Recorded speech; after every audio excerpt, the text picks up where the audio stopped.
I've told this time and again. If you believe in God, He cannot be an unjust God. So the laws of karma have to come in. If you don't believe in karma, you are believing in a God who is acting randomly. So the first basis of any explanation starts with, do you believe in God? Yes, then that God better be just. I would rather not believe in God than believe in an unjust God. In India, there is this strange fallacy that if you are suffering from pain of any kind, leprosy or anything, that means you've committed a lot of sins and that is why you're paying for it, which is sheer bullshit. Okay? We may consider ourselves to have a heritage of 5,000 years, but we are one of the most uncompassionate race going on. Anyone who can believe that someone is suffering because he's paying only for his sins, obviously is trying to make himself feel better. The aim of every master is to get you back to your divine state. What is your divine state? Your divine state is pristine, which means there is no karmic bondage. There is even no karmic gifts to be experienced. It is a state of complete nothingness. Because we come from the state of nothingness with just the divine silence, to go back, we need to reach that state of nothingness, which is divine silence. If I am in a hurry to go back to that original state of mind, but let us say I have 20 lifetimes to, settle my karmic debt or experience my karmic fruits. In those 10 lifetimes, God alone knows how many more karmas I am going to create. So, I decide that hell with all this. I am going to come back here and in one lifetime finish everything that is in my book of accounts. I do not want to come back again. I love my God too much and I'm missing Him and I've been an idiot and I just want to go back. Okay? When the state of the futility of existence starts eating into your soul, the individual says, okay, now hell to it. I don't want anything more. It is at that time the individual's need to go back to his or her original state makes the individual decide that in one lifetime I want to finish everything. So he or she takes on whatever is required for the soul's complete balancing. I will not call it cleansing.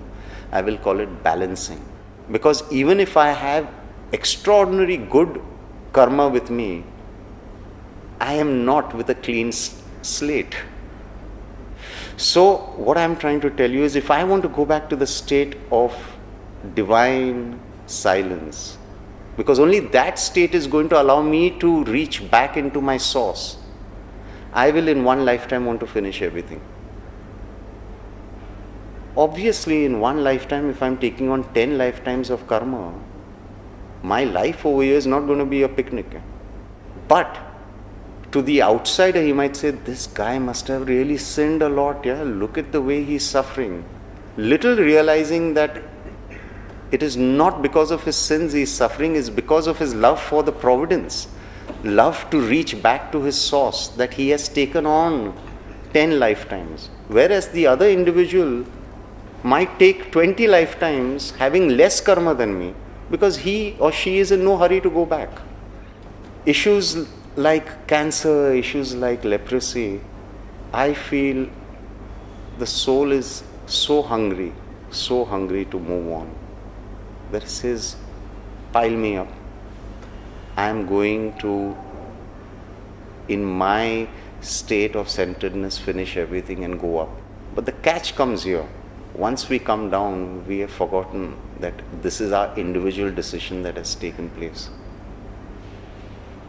That is the time when things can go wrong. There are a lot of issues going on which randomly makes us doubt God's existence or God's state of mercy. But the fact is that it is the individual's decision to drop all baggage, good and bad, to merge with the Creator, that accentuates the whole karmic build-up to be cleansed away. Does that also include collective consciousness? Because even collective consciousness can play a big role in a person's life. For example, if somebody is born in a war-torn area, maybe he did not choose. I'll tell you what. There is no decision that we are going through which has not come with our approval. I do not believe that God will pile up on us more than what we are spiritually ready to undertake. There are people who, if they lose 100 rupees, feel God is unjust. And there are people who are going through a thrashing, feel, you know what, if I am going through a thrashing, my master has approved this thrashing. If my master has approved this thrashing, all is well. So eventually, how one handles the greatest of tragedies or the most pettiest of issues is going to further decide our love for our master, our karmic growth, our karmic cleansing, or our karmic entanglement. It's not easy to go through issues like cancer. It's not easy to go through bankruptcy. It's more, I think, difficult to see your loved one go through it, where you stand, you're helpless, and you say, what can I do? I can't do anything. So I feel it's not just the one going through. In fact, you need really an evolved group of people around you to say, okay, you know what? If this is good for you, we are going to stand by. But because we forget things, because our state of silence goes away, that is when, frustration sets in, bitterness sets in, entanglements with the mind sets in. And once entanglement with the mind sets in, it's a lost cause. It's only when you go back to silence when any kind of healing can take place. If you're not in silence, you can get the best doctors, you are not going to be healed. You need to go back to silence. Silence is a state of calmness. It's a state of, I know my God is there. He and I, she and I are going to handle it together. But saying all this, only that family knows what it is going through. It is easy to talk spirituality. When your loved one is dying, it's in pain. When you're bankrupt trying to keep your loved one alive, all I can say is, go within, get calm. There is a greater chance of standing up to the issue. There is a greater chance of going through the issue in a much better way, calmly, than through agitation.